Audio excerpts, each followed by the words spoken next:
बनारस के मोहतरम सरदार साहिबान, अस्सलाम वालेकुम। मैं मऊ से अरशद जमाल। मेरा ताल्लुक़ आप में बहुत सारे लोग जानते होंगे या हो सकता है कि न जानते हों, क्योंकि मैं एक आम सा आदमी हूँ। लेकिन मेरी उम्र भी लगभग 60 साल हो गई है और 40 साल आंदोलन के दरमियान में ही गुज़रा है। मेरे पास ज़िंदगी का इतना तजुर्बा नहीं है, न कि इतनी मेरी बसात है कि मैं आप लोगों को कोई मशवरा दूं, क्योंकि अगर तारीख़ पर नज़र डालते हैं तो पता चलता है कि बुनकरों के लिए जो भी आंदोलन आज तक हुआ या जो भी लड़ाई हक़ और इंसाफ की लड़ी, उसमें बनारस के सरदार साहिबान का बहुत बड़ा किरदार रहा है। दूसरे शहरों की दिक्कत यह है कि जो रहनुमा हैं वो अलग अलग दलों और अलग अलग सियासी नज़रियात के लोग हैं, तो उसमें सभी लोगों को अपने अपने मफादात नज़र आते हैं। नतीजा ये है कि इत्तेहाद मुश्किल होता है।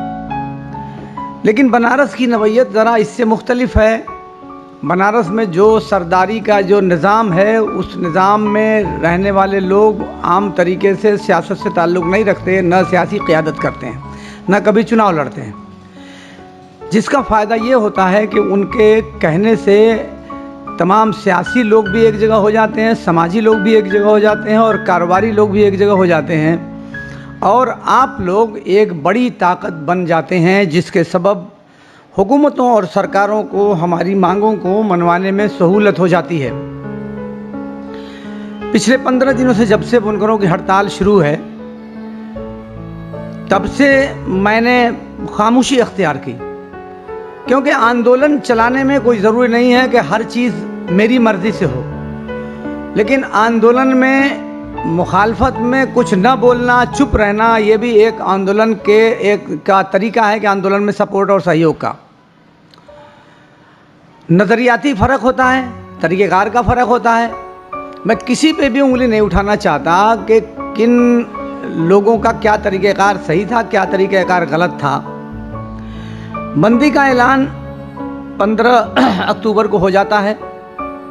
उससे एक दिन पहले एक आदेश आ जाता है, अधूरा आदेश आता है, जिसमें आधी बात मानी जाती है और आधी बात मानने के लिए कोई बहुत मुस्तहकम वो नहीं दिया जाता है, मगर बात का सिलसिला जारी रखने की बात कही जाती है। सरकार से मैं ये अर्ज़ करना चाहता हूँ कि बहुत मुश्किल हालात में है प्रदेश का बुनकर। प्रदेश के अलग अलग हिस्सों में बहुत सारी जगहों पे अनिश्चितकालीन का बंद चल रहा है। बहुत सारे शहरों और कस्बों में एक दिवसीय बंद हुआ। बहुत सारी जगहों पे अभी आंदोलन की तैयारी चल रही है। कहीं धरने का मिजाज बन रहा है, कहीं कुछ मिजाज बन रहा है। तो ये करते हुए हमको 15 तारीख से आज 22 तारीख हो गई, यानी एक हफ्ते का समय बीत गया है और सरकार की तरफ से कोई भी तवज्जो नहीं है। तो सरकार से मैं ये गुजारिश करना चाहता हूँ कि सरकार इस मसले की गंभीरता को समझे और मसले को हल करने के लिए जो प्रदेश के जो ज़िम्मेदार साथी हैं, बुनकरों के जो नुमाइंदा हैं, उनको बुलाकर बात करे। और जो आपने वादा किया था कि बुनकरों और उनके नुमाइंदों की मर्ज़ी के बग़ैर कोई भी फ़ैसला नहीं होगा, और जो भी फ़ैसला होगा वो ऐसा फ़ैसला होगा जो बुनकरों को काबिल कबूल हो। आपने वादा किया था कि जब तक बुनकरों और सरकार के बीच में कोई बात तय नहीं हो जाती है, तब तक किसी भी तरह की कोई कार्रवाई नहीं होगी। मगर बहुत सी जगहों पे सुनने को मिल रहा है कि आपके विभागीय अधिकारी जाते हैं और जाके चेकिंग कर रहे हैं, और जिनके पास पासबुक बना हुआ है उनका उत्पीड़न कर रहे हैं और उनके खिलाफ कार्रवाई कर रहे हैं या उनसे वसूली कर रहे हैं। तो जो बात सरकार करती है उस बात में दम होना चाहिए और उसमें टिकना चाहिए। आपने आधी बात हमारी मान ली कि 31 जुलाई तक का पैसा पुराने रेट पर, यानी 2006 के शासनादेश के मुताबिक जमा किया जाएगा। तो आपने उसमें आदेश तो जारी कर दिया। पहले हथकरघा विभाग ने आदेश जारी कर दिया, ये था कि अब जमा होने लगेगा। फिर हथकरघा विभाग ने जारी किया 14 तारीख को, और आज 22 तारीख हो गई। 8 दिन के बाद जारी किया है आज पावर कारपोरेशन ने, वहाँ से भी आदेश आज जारी हो गया। उन्होंने ये कहा कि चूँकि वो ऑनलाइन पैसा जमा होता है, तो ऑनलाइन पैसा जमा होने के लिए सॉफ्टवेयर को अपडेट करना पड़ेगा। ये बात हम भी समझते हैं, इस बात को हम भी समझते हैं, लेकिन इस अपडेट करने में आपको पहले एक मर्तबा आदेश जारी करने के बाद फिर ये सूचना आपने दिया कि आदेश अपडेट करने की प्रक्रिया शुरू हो गई। मैं कह रहा हूँ 7 दिन से आपकी प्रक्रिया क्या कर रही थी? 7 दिन में जब आदेश हो गया, कैबिनेट ने पास कर दिया, तो आपको उसी दिन सिस्टम को अपडेट करना चाहिए था। तो आप उसको बेमतलब का लिंगर आन करके बुनकरों के अंदर गुस्सा पैदा कर रहे हैं, ये ठीक नहीं है। सरकार से मेरी गुजारिश है कि सरकार को इस मौजूदा हालात को समझना चाहिए, और सरकार को ये भी समझना चाहिए कि जब बुनकरों पे पहले किसी प्रकार का कोई टैक्स नहीं था, तब बुनकरों से आपको कितना टैक्स मिलता था, और जब से जीएसटी आपने नाफिज की है तब से 1000 से 1500 करोड़ रुपए कम से कम मेरे अंदाजे के मुताबिक आपको जीएसटी के रूप में बुनकर अदा कर रहा है। और हमारा जो मामला है वो बहुत कम की हमारी डिमांड है। अब मैं आता हूँ बुनकरों की तरफ। जो हड़ताल हुई बनारस में, बनारस के जो भी आवाज़ पहले भी रही है, हम उस आवाज़ के साथ हमेशा खड़े रहे हैं, और मुझे यकीन है कि हम आइंदा भी खड़े रहेंगे। मगर सरदार साहिबान से मैं हाथ जोड़कर एक बात के लिए विनती करता हूँ कि थोड़ा आप लोग एक मरतबा फिर बैठिए ना। मैं हाथ जोड़ के आपसे बुनकरों की तरफ से, उन बिलखते हुए बुनकरों की आवाज़ बनकर आपसे अनुरोध कर रहा हूँ, आपसे गुजारिश कर रहा हूँ कि घरों में फाके की नौबत शुरू हो गई है। बच्चों को किताबें, स्कूल खुल रहे हैं, किताब खरीदने के लिए बुनकरों के पास पैसा नहीं है। बुनकरों के माँ बाप बीमार हैं, उनके अपने माँ बाप के इलाज के लिए उनके पास पैसा नहीं है। बुनकरों को गिरस्ताओं के वहाँ से जो कर्ज मिला था अब तक लॉकडाउन के ज़माने में, गिरस्ताओं ने भी अपने हाथ खड़े करना शुरू कर दिए हैं। तो आप समझिए इसमें 2 तबका है, इस कारोबार में हमारे 2 तबका है। एक तो वो तबका है जो रोज़ कमाता है, रोज़ खाता है, जिसको हम गरीब बुनकर कह सकते हैं। एक वो तबका है जो मुआविनत करता है इन गरीब बुनकरों की, जो सहारा बनता है, हर दुख दर्द में बुनकरों के लिए खड़ा होता है, और उनकी शादी ब्याह से लेकर जो कुछ भी उन पर पड़ता है सब कुछ देखता है। तो एक वो तबका है। मगर दोनों तबकों के फ़र्क को हमको ईमानदारी के साथ महसूस करना पड़ेगा। मेरी बात हो सकता है कुछ लोगों को नागवार लगे, क्योंकि मैं जिन बातों की तरफ इशारा कर रहा हूँ उसमें मेरा अपना ज़ाती नुकसान भी है, मेरे दोस्तों का भी नुकसान है।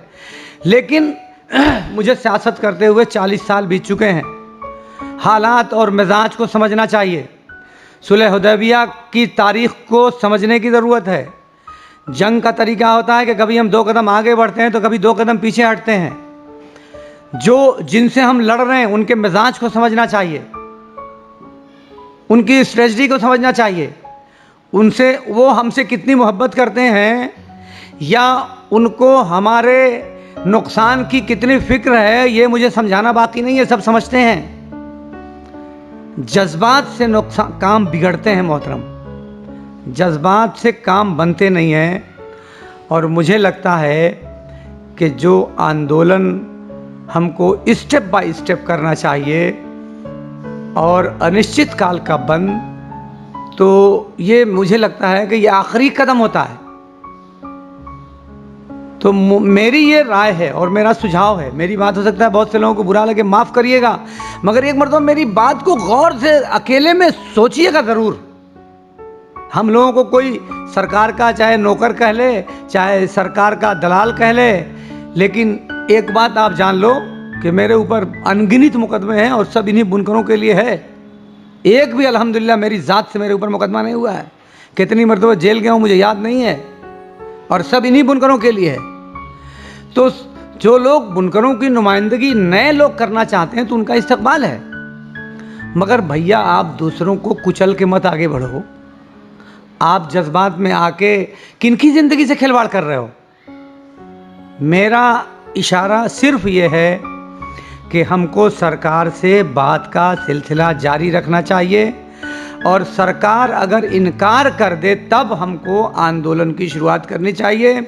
और आंदोलन सबको मिलके, सबके मशवरे से जब शुरू होगा, बनारस की क़यादत में जब शुरू होगा, जिसमें अतीक अंसारी भी, जिसमें आपके मेरठ के विधायक अंसारी साहब भी शामिल हों, रफ़ीक अंसारी साहब, जिसमें आपके बनारस के एमएलसी अशोक धवन भी शामिल हों, जिसमें आपके टाडा के इफ्तिखार अंसारी भी शामिल हों, जिसमें मऊ के अरशद जमाल भी शामिल हों, जिसमें और भी तमाम शहरों के जो तमाम ज़िम्मेदार हैं और तरह तरह की जो एसोसिएशन चल रही है, हर शहर में 2-4 एसोसिएशन है। तो मेरी समझदारी ये है कि बंद का ऐलान करना हो, चाहे कोई भी अगर मांगों को मनवाने के लिए आंदोलन करना हो तो आंदोलन की रूपरेखा सबको एक साथ शामिल करके सबके मशवरे के बाद करनी चाहिए, ताकि हमारी सफ़ों में जो इंतशार दिखता है वो हमारे आंदोलन की रस्सी को कमज़ोर करता है।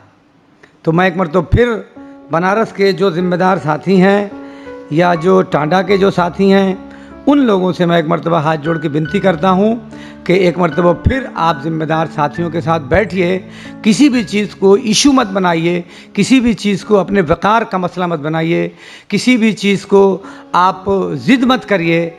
आप सोचिए एक बार आने वाले दिनों के बारे में कि अगर ये सिलसिला हमने कहीं ना कहीं नहीं बातचीत का शुरू किया तो ये बंद का सिलसिला कब तक गरीबों को रोटी देगा। हमें सोचना पड़ेगा, और हम जैसे जो ज़िम्मेदार साथी हैं उनको सोचना पड़ेगा जो खुशहाल हैं, मगर उनके बारे में सोचना पड़ेगा जिनके मुंह में ज़ुबान नहीं है, जो अपनी बात को किसी प्लेटफॉर्म पर रख नहीं सकते। हमें उनके बारे में सोचना पड़ेगा जिनके पास साधन नहीं है कि वो लखनऊ और दिल्ली जाएंगे। मैं उनके बारे में कह रहा हूँ जिनके पास न गाड़ी है न घोड़ा है, जो गरीब हैं सही मानों में, जो वो जिनकी औलादें रोटी के लिए सिसकती हैं, उनकी फ़िक्र करिए। और उनकी फ़िक्र के लिए मैं फिर एक मरतबा हाथ जोड़ के विनती करता हूँ पूरे उत्तर प्रदेश के जितने बुनकरों के ज़िम्मेदार साथी हैं कि खुदा के लिए बात का सिलसिला शुरू करिए, बात के सिलसिले को मत बंद करिए और आपस में सब लोग मिल बैठ के बात करिए, लकीर मत खींचिए।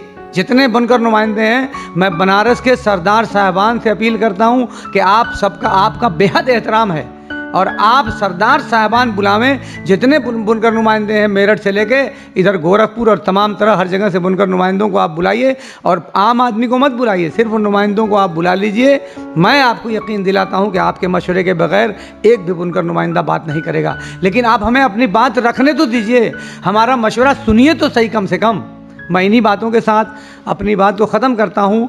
ऑडियो मैंने इसलिए बनाया, मैं इसकी वीडियो भी बना सकता था, मगर ऑडियो इसलिए बनाया है कि मैं नहीं चाहता कि मेरी आवाज़ सब तक जाए, और ऑडियो मैं चाहता हूँ कि ये बुनकरों के दरमियान में ही बात रह जाए।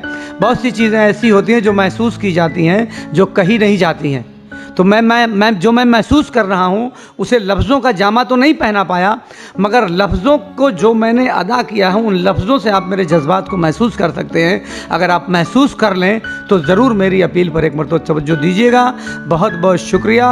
अरशद जमाल, उत्तर प्रदेश बुनकर फोरम का मैं अध्यक्ष भी हूँ, लेकिन मैं इस वक्त यहाँ नगर पालिका में 2-2 मरतबा चेयरमैन रह चुका हूँ, मगर मैं उन हवालों से बात नहीं करना चाहता हूँ। मैं एक पीड़ित बुनकर की आवाज़ बनकर, जिनके पास ज़ुबान नहीं है, मैं गरीब बुनकरों की ज़ुबान अपनी ज़ुबान से अदा करके आप तक पहुँचाना चाहता हूँ। मुझे उम्मीद है कि लोग मेरी बातों को बुरा भी नहीं मानेंगे और इस पर गौर करेंगे।